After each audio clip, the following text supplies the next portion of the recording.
Alright! At magandang araw nga uli sa inyo guys. For today's video nga guys ay papakita ko sa inyo yung aming previous training sa may Panasonic. At ayun nga guys, ma-share ko lang nung nakaraan nga, pumunta nga kami sa may Panasonic at nag-request kami ng technical support sa kanila, technical training sa kanila. At ito na yon. At dito nga yan sa System Security Group na isang departmento ng Panasonic. So malawak kasi ang market ni Panasonic at napakadami talaga nilang product guys. At isa to sa area ng kanilang mga product at services na ino-offer nga sa kanilang mga client. At kami nga guys bilang CCTV, access control, and security systems contractor, malaking bagay po sa amin ang ganitong technical support na nanggagaling mismo sa ating mga partner brand katulad ni Panasonic. At ito nga guys yung ilan sa mga product na diniscuss nila sa amin during our training dito sa Panasonic. Unang-una dito yung mga smart locker. So sa ibang bansa daw gamit na to, pero dito sa atin sa Pilipinas ngayon pa lang siya halos na i-implement.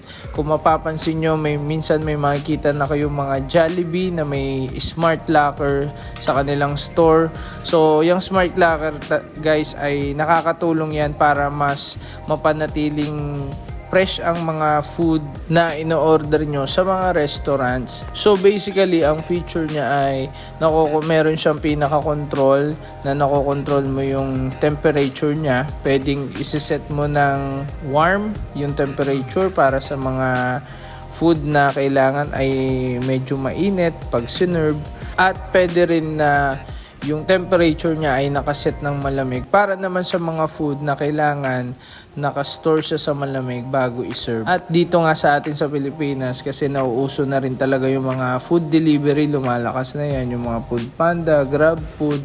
So, importante sa mga restaurant ngayon na may smart locker sila para mas maganda ang quality ng mga food na maidi-deliver sa kanilang mga customer. At bukod nga sa smart locker guys, syempre inintroduce na rin sa amin yung CCTV product ng Panasonic which is yung iPro. So itong iPro nga guys ay Japan quality brand ng CCTV kaya masasabi natin na subok at napakatibay, napaka-reliable ng brand na to. At syempre yung mga bagong unit nila ay very high-tech na may mga AI features na pwede nating ma-maximize. At bukod nga dyan guys, isa pa sa pinaka nagustuhan ko para dito sa iPro brand ay compare sa mga US brand na camera ay mas affordable siya. At pagdating nga sa licensing guys, isa pa yan sa pinakamaganda dito sa Panasonic dahil hindi mo na kailangan bilan ng license ang bawat camera. At ayun nga guys, bukod nga sa CCTV, syempre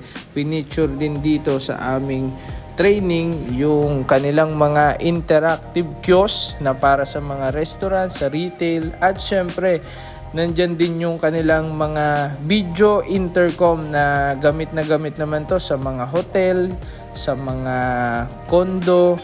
So ayan po ang ilan sa mga product na feature dito sa aming pag-training sa Panasonic. Overall guys, ang masasabi ko, napakaganda ng pre-sale service ng Panasonic para sa kanilang mga partner na supplier at contractor. So yun guys, salamat po sa pagsama sa aking video na to. Alright!